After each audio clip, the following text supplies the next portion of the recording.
Hey guys, how's it going? Hope you're doing well. My name is Crown, and today I'm going to read you some very interesting stories that I hope that you're gonna love. And now, without further ado, let's go! To start, this is about the company I work for and a trip I took because I had to wire a building for a computer network because the building owner wouldn't. Backstory: our company was moving a remote site to a new building. As the IT guy for the company, I was asked to look at the new building and get network ports marked out. The landlord refused to put in any low voltage lines, and we got quotes, but they were thousands of dollars. Enter me, my car, and 4 boxes of Cat 6 plenum. It's about an 8-hour drive, and I was doing about 30 drops. Not a ton, but still a few days' work in some place that's already built up, and its drop ceiling with insulation on top. Messy, itchy work. The story. Day 1, we get there Monday morning at the start of the month. It's actually a cool summer morning, and we're from further south, so no one notices the AC not working for about an hour. Slowly the building begins heating up. It gets to 80 by noon, 85 at 3 p.m. The rooms with floor-to-ceiling windows are greenhouses. It is absolutely miserable. We've been told by the workers still on site that the leasing company was told there was no AC in our building 3 weeks ago. The other thing is there are still workers on site. The building isn't completed. So much for being ready for a handover day 1. Day 2. We're getting agitated. It's 80 degrees in the AM when we first wake up. It's 80 degrees in the AM when we first walk in. It's sweltering. It's sweltering. The other guy that came up with me is the facilities manager. He's screaming at people over the phone to fix the AC. We're all exhausted from the heat by 3 p.m. I found a 4-foot hole in the ducting when I opened the ceiling tile. The AC was blowing, but there was no cold air. We are told the compressor is broken. Day 3, more of the same, miserable in the morning. I'm finally getting the last lines punched in on the patch panel. The AC guys arrive about 10 a.m. They finally fixed the unit at 2 p.m. We asked them what they did, and they said a lot of things. We again said, "What did you do?" The reply was, "We can't tell the tenants. Red flag alert." We contacted our realtor. She said she would look into what was done. She sends an email later that night that says, they changed the refrigerant from R22 to R410A. I told the facilities guy, no way dude. That's like putting gas in a diesel motor. They'd have to change out the entire system. They didn't do that in 4 hours. They basically duct taped and WD-40 that thing back together, and it will run poorly for a month or so, then give out. And we'd be stuck with a replacement. Day 4. Still no running water to some areas, still workers on site, and the AC can't keep up with the noonday sun. And it still hits around 80 by the end of the day. AC runs continuously. We're packing up all the stuff we moved in and moving out. I notice all the fire sprinklers look like they have moved, and the metal protection around the drop tile has fallen to the floor. Sprinklers are no longer protruding from the tiles in places. The sprinklers are no longer protruding from the tiles in places. In others, they are quite a bit lower than they were. Yep, the AC fools stood on the fire sprinklers to fix their lousy duct work. We are looking for a friendly way out. We contact the landlord and say, "You haven't delivered the finished building. We're moving out. The lease is broken." The landlord has a 36-page lease. The landlord won't let us out of the lease. It's 5 years. This is not starting off well. We get in contact with the corporate lawyer and the realtor. They both agree we're kind of screwed. We are desperate for any way out. I started looking at the fire system. I used to run all kinds of low voltage lines, fire, security, and so on.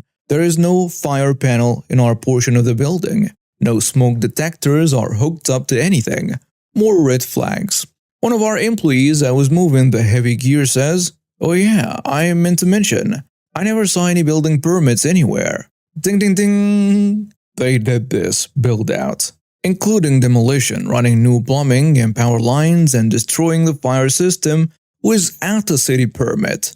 Cue the call to the city inspector's office. Day 5. I wasn't here for this part, but the facilities manager told me this. The city inspector pulled the permits for the building. There weren't any. He finds multiple violations of city code.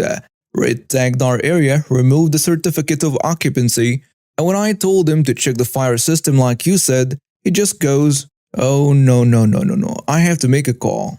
He calls the fire marshal. Day 8. Fire marshal arrive on scene, find no active alarm system in our portion of the building.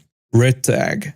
Find the sprinkler riser for the entire building in our area. No water pressure. No water pressure. Condemn the entire building. Basically, they wouldn't let us enter the building because we signed a lease, even though they never delivered the building in any semblance of working order. Called the building inspector, got them smoked, who then called the fire marshal, who condemned the entire building. They are still trying to fight us over it, but we're pushing for them not only to refund the deposit and the rent, which they have already done, but for all the time spent moving gear in and out and all the wiring. Our lawyer says they don't have a leg to stand on, and he is happy for them to pay his fees as well. I've been enjoying this sub for a while, so I wanted to share this little story.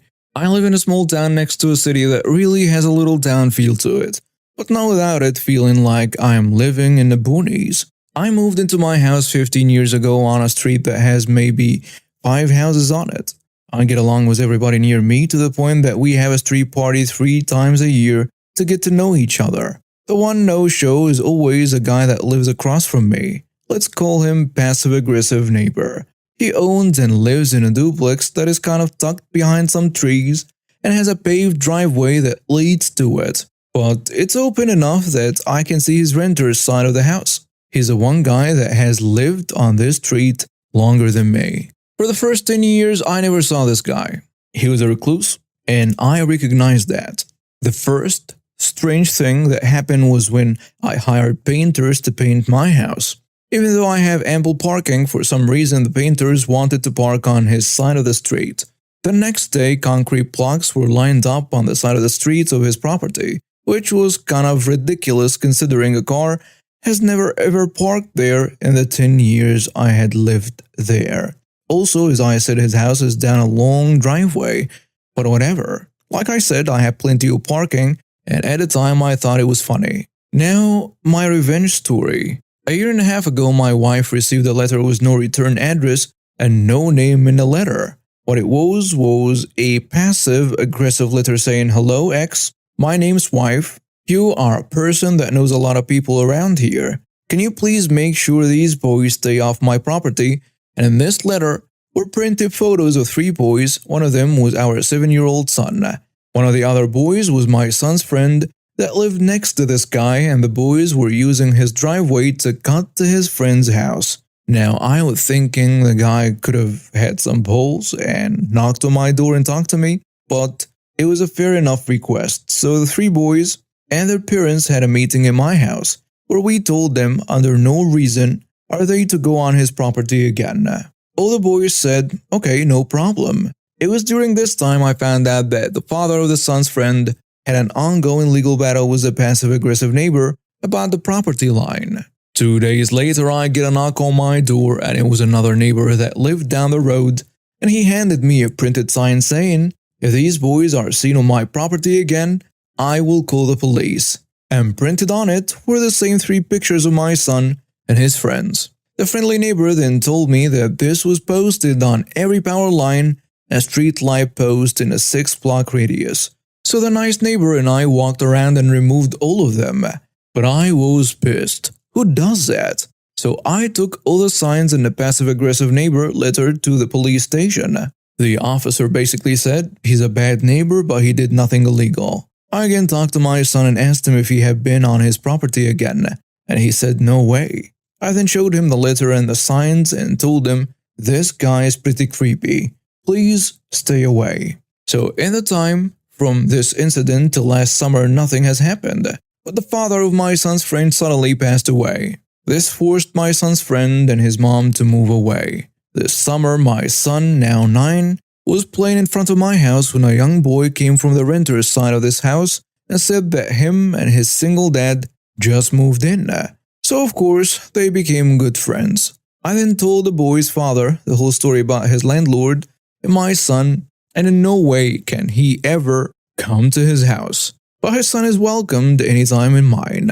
About a month later, single dad comes to our house and shows me one of the passive-aggressive neighbor's famous letters about his lease. It is for only 2 parking spots, and he's violating his lease. I guess his girlfriend had been parking on the driveway, with plenty of space, I might add, at night mostly. Also, he was working on his motorcycle, which is also against his lease. Single dad had been living there for 1 month and was already getting evicted. So here was where I could get my revenge and told him to go ahead and use my land for his girlfriend to park and to work on his bike. A couple of days later, I get a knock at my door and it's a man I have never seen before. It turns out to be the passive-aggressive neighbor, and he wanted to discuss his tenant's girlfriend parking in front of my house. I told him that I gave him/her permission to park there. He then started to argue with me and I said, "Hey look, I don't own the land in front of my house. The city does. What do you expect me to do? Put cement blocks in front of my house or take a picture of the girlfriend and post it everywhere?" I then told him to get lost and slammed the door in his face. Next week, I get a text. Single dad's girlfriend's car had been entered. She didn't lock it, and the glove compartment had been rifled through. An old phone was taken and another passive-aggressive unsigned letter saying not to park there. So, with no proof, the police could not do anything to his landlord and said it was a civil matter. Luckily, I had a camera set up on my house and I sent a video of the passive-aggressive neighbor going through her car, and I emailed it to the single dad with a statement of what the jerk neighbor has done to us in the past. The single dad moved out a week later but went ahead and sued his landlord.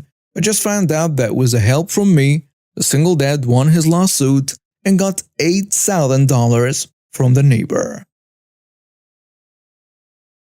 It all starts with me missing some groceries and deciding to take a trip to the local store to grab what I needed, like any normal human being would.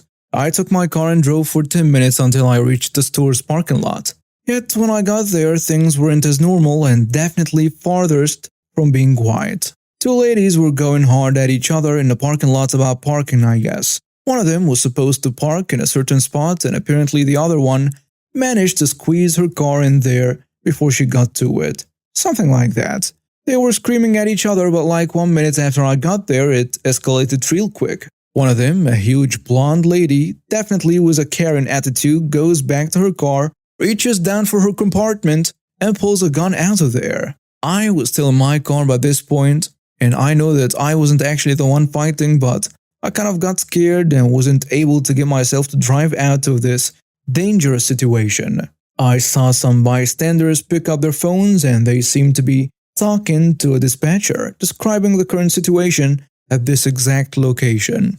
All while Karen, the woman with a gun, was waving her weapon around and threatening the other lady to shoot her down right in front of her kids that were in the car. The smaller lady didn't actually back down from the Karen with a gun.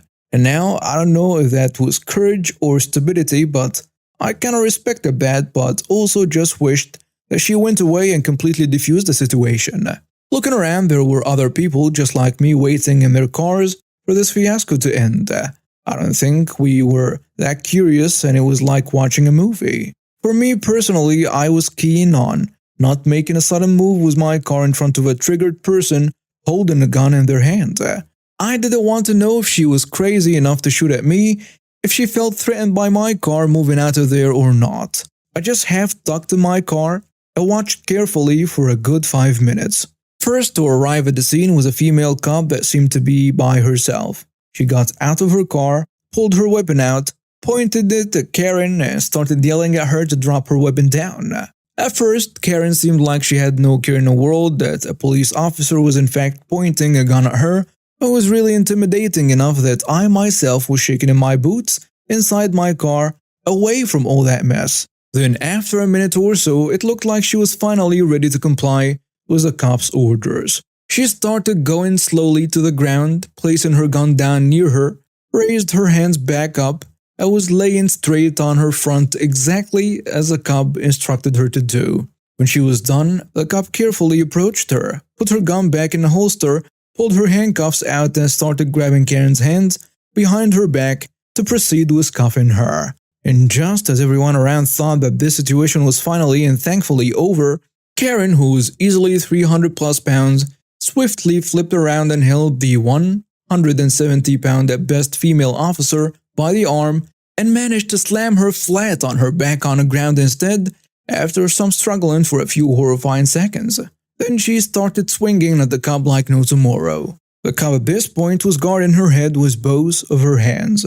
I would try to reach to her belt whenever she had a chance, but Karen was just clearly too damn heavy for her to shake off. Then when Karen seemed to be done with throwing punches, she now decides to reach out for the officer's gun. And even though the cop was trying to stop her from snatching her gun, Karen was able to finally put her hand on the holster. But before she could get a proper hold of the weapon, a big, muscular Samaritan shows up out of nowhere and chokeholds Karen from behind her. But when she finally takes her hands off of the cop to desperately try to remove his arms from around her neck and break free from his solid headlock, he starts pulling her off of the female officer and drags her back while maintaining the chokehold and finally smashes her head into the pavement.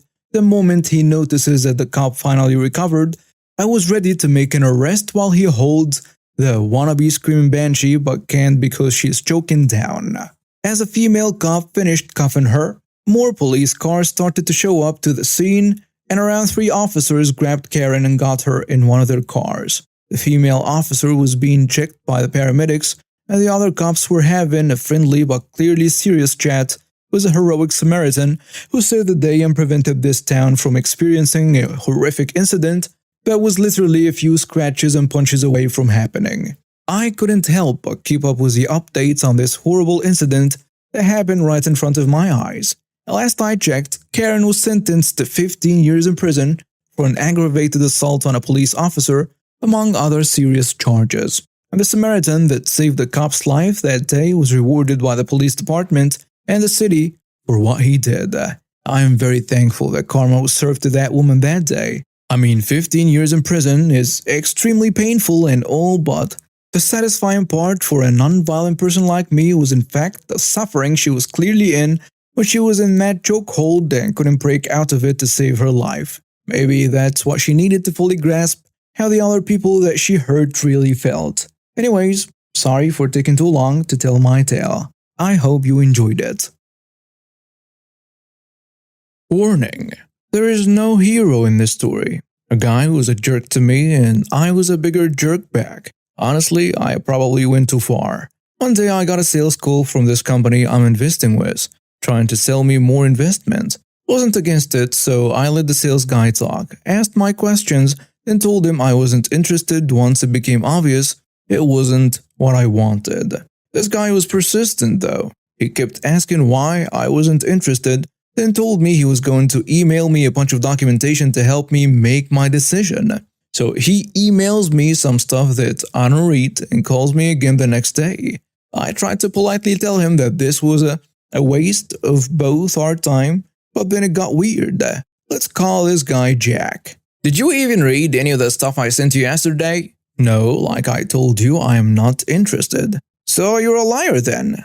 Excuse me? He went on to complain because according to him, I told him I was going to invest in his offer, but then pulled out at the last minute. I told him I didn't say anything of the sort. I simply let him make his pitch, then told him I wasn't interested.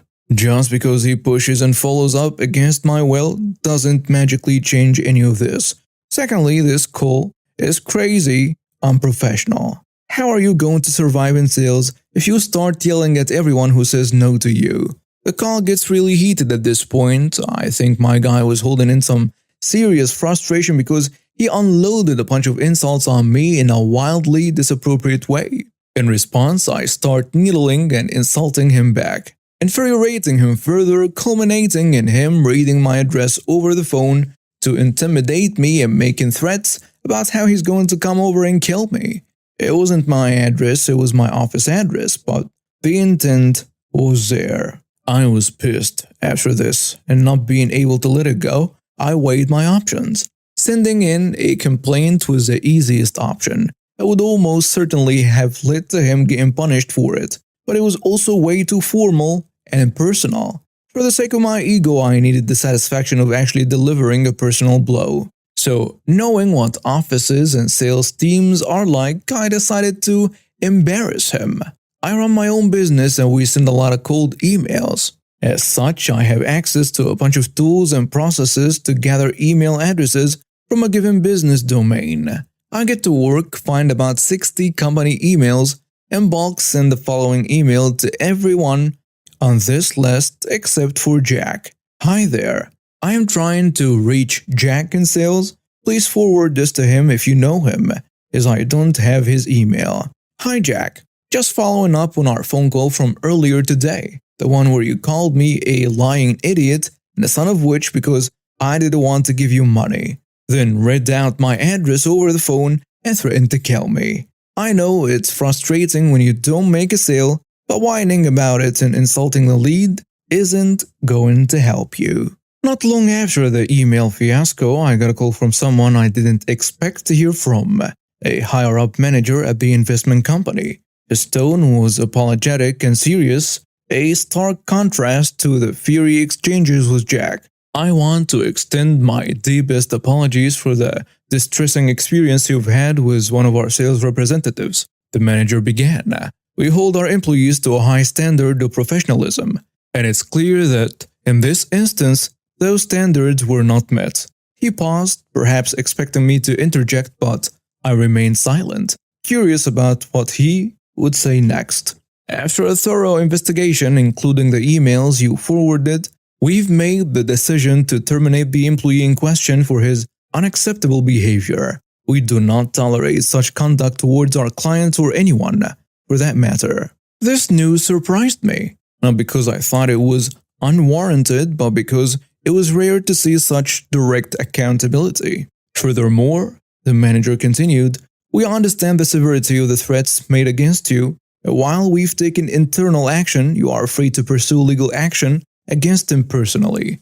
Should you wish to, we can provide you with any documentation or support you may need for this. I mulled over his offer. Pursuing legal action was an option, but it was comforting enough to know that the company had taken my complaint seriously and acted upon it. That was more than I had initially hoped for. I appreciate you reaching out and taking action, I replied. It is reassuring to see that there are still some standards and accountability in place. He says, well, we strive to ensure that all our clients feel safe and respected. The manager said, once again, I am truly sorry for what happened. If there is anything else we can do for you, please don't hesitate to let us know. We said our goodbyes and the call ended. It was an unexpected resolution, one that didn't erase the unpleasantness, but did provide a sense of closure. As for Sue and Jack, I hadn't made up my mind, but knowing I had the option and the company's support was a solace in itself. 10 years ago, I moved for my job. I have forgotten about one of my TVs back home and asked my dad to ship it to me from my company's account since they paid for my move. A couple days later, the delivery driver from shipping company A drops it off. The box was heavily damaged, so I didn't sign for it. He waited while I plugged it in and, to no one's surprise, was damaged. He said that he could take it back if I didn't want to sign for it and the shipper could file the claim. I informed him I was a shipper and would file it here. This was a small mistake, but I've shipped thousands of parts through this company, so I figured it wouldn't be a problem. Claim denied a month later. This goes back and forth for a couple of months with multiple emails to this old lady, and she didn't care at all.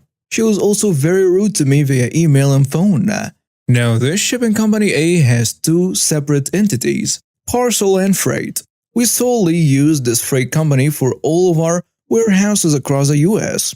I cut them off at my new store and started using Company B. It only took a month before the salesman from shipping company A stopped by. When he showed up and asked why he was losing $20,000 worth of freight a month, I informed him of the $600 broken TV from his sister company a couple months back. He said that he couldn't do anything about it since it was a separate side of their company and backed for the business back. No dice. This goes back and forth for several months. Our average was about 20 to 25k a month they would bill us for, and it was a small town, so they were very upset that it was only over a $600 TV. I got a check in the mail about a year after I shipped the TV along with a letter from their vice president. So I guess this is the pro part. Fast forward a couple years and I've been promoted within the company to make certain decisions, and one happens to be logistics. None of our locations use shipping company A anymore. Some months we spend well over 100k, but most are around 80k company-wide, and this has been going on for several years now. We also inform customers to use shipping company B since shipping company B is awesome and treats us very well. Since about 2011, we have used them countrywide. No telling how much shipping company A lost over a $600 TV. So this story was when I was at Aldi Food Market, which surprisingly has a lot of entitled people, by the way. I was waiting in line to get checked out. There were 2 registers open and the lines had about 5 people each. So a decent wait. Our entitled chopper comes by, looks at the line in disgust and chills in between the lines, eyeing up the rest of us. The third from the front is a mom and a kid. The mom semi on her cell, but talking to her kid. The entitled chopper eyes this opportunity, and sure enough, as the mom was replying to a text when the line moved, ever so slightly the mom didn't move with it as she was finishing her text. The entitled chopper barrels over and stands in a barely standable spot, cutting the line. The mom, realizing the stupidity of this entitled chopper, but also wanting to be polite, tells her there is a line. The entitled chopper smugly says, "No, I will not move. You were on your phone, which means you're not in line." At this moment, an Aldi employee comes up and begins to speak with the entitled chopper. "Ma'am, I think there was a misunderstanding, but if you leave..."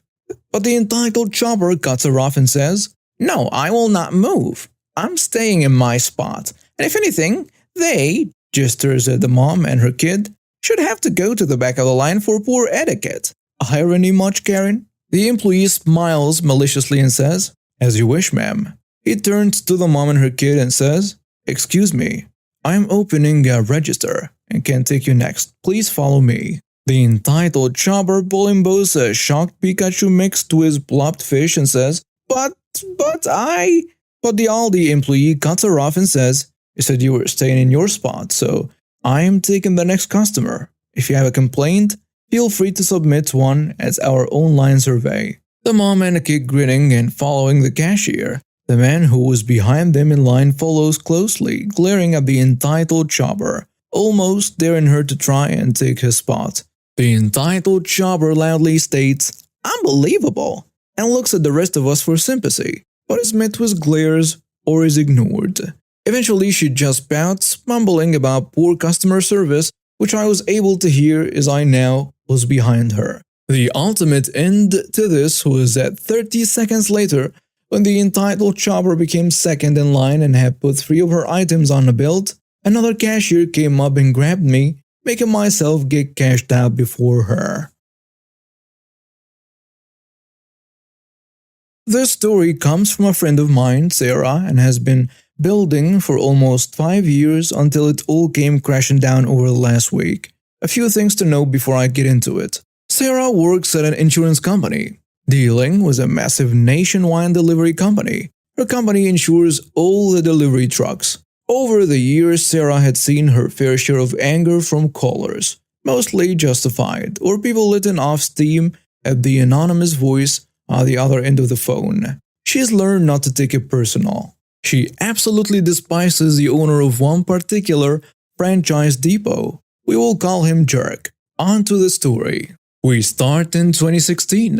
Jerk is a franchisee of a vehicle depot for delivery company, meaning he's sort of an owner, but the company's CEO could take away his ownership if they feel like it. I'm not sure exactly how this works, but as far as I understand, it's a fairly standard franchise contract. So anyone who knows about these things should have a rough idea of what Jerk has to do. He calls in for the first time to talk to Sarah about a claim one of his drivers is making. Something simple, reversed into a wall, minimal damage, but claiming to get the vehicle repaired. He starts ranting and screaming about how dare his driver be expected to pay an excess. This is standard. Sarah has dealt with people like this all her career, so she just deals with it as she always does. And so it continues for 2 years, with a jerk bullying and abusing any call handler when he calls about a claim.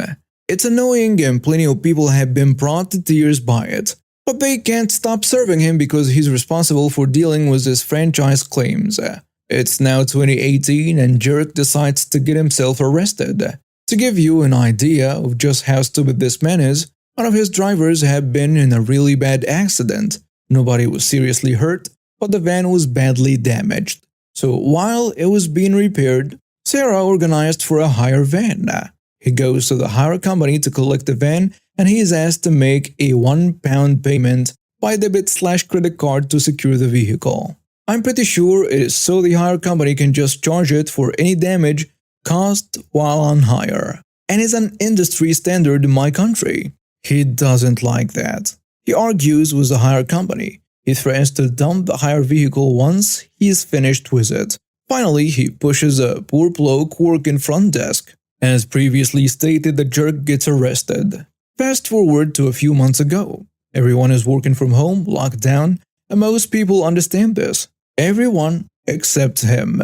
He must be having a particularly bad day because his tantrum about how useless Sarah and her company is descends into personal insults. Sarah, having an equally bad day, decides that now is the moment she will get revenge on this guy for everything he has put every claim handler through. So she requests a copy of the recording of the call. All calls recorded for safety, complaints and calling people out on their bullcrap. She then sends this recording to 3 people. Her manager saying she refuses to speak to the jerk due to his abusive behavior. The rest of the team agree, and suddenly there is not a single claims handler willing to speak to this man. The manager says he will sort something.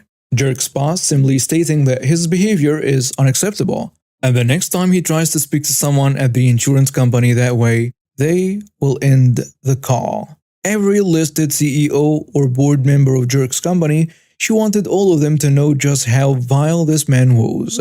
Then today she gets the call she's been waiting for. A representative of delivery company has called, wanting to apologize for everything Jerk put her and her team through. He also gives the best news.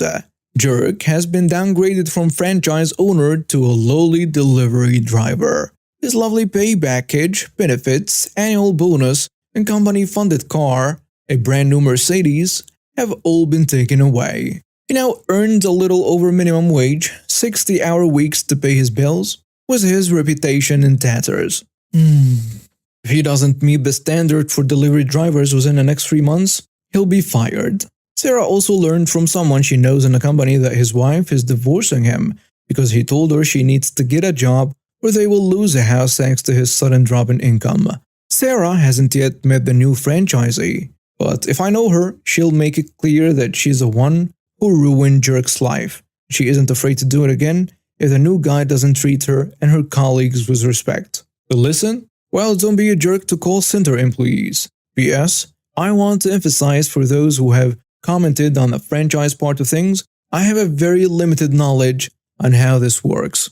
As far as me and Sarah know, the jerk started as an employee of this place, then got the money to buy the franchise. There is something in the contracts that allows the company to take away his franchise, and since he was formerly a driver, he was given that job back on probation. Also, for the person who pointed out the description of lowly delivery driver, I should have made this more clear. This is in no way demeaning the job these wonderful people do. It is how Jerk always described the position when he called. I work for the biggest overnight freight company in the country. Every year they put out a staff survey pack. Yes, it was paper, before they gave everyone email and internet access. It wasn't compulsory to participate. If you did it, fill it in. You didn't have to include any personal details. Also, instead of handing it at a local level, you could mail it to a reply paid address interstate at head office. There was also a 1-month window for completion. Those that were returned at the office were meant to be in sealed envelopes.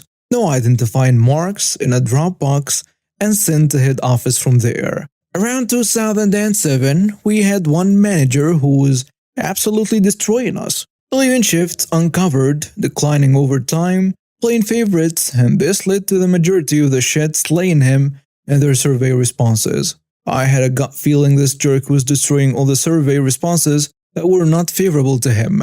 I had a busy role and wasn't going to fill it out at work. I did it at home and mailed it back for free to head office interstate one afternoon. That night I got to work. Let's call the bad manager Ben. I'd complied with the survey request, and this is where I like to think the maliciousness comes in. Ben, in the office in front of about 15 other staff, said, "Hey, we haven't got your survey back yet." "How do you know, Ben?" "Well, we haven't got it." "But how do you know?" "They aren't compulsory. They can be anonymous. They are supposed to be sealed.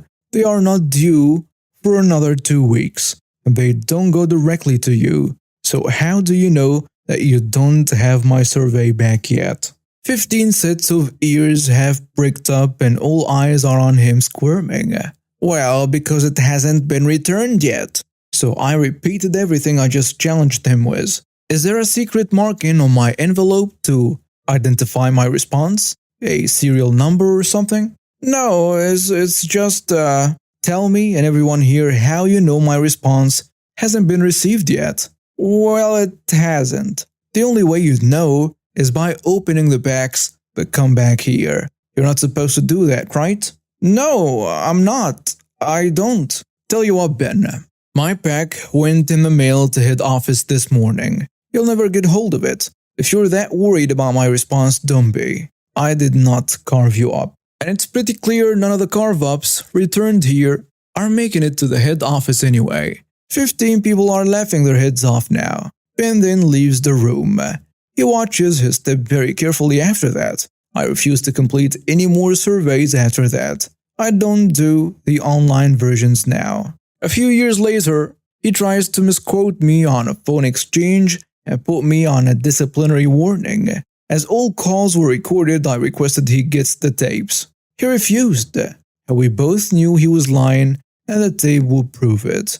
He got sacked in 2013, and I now work at the head office.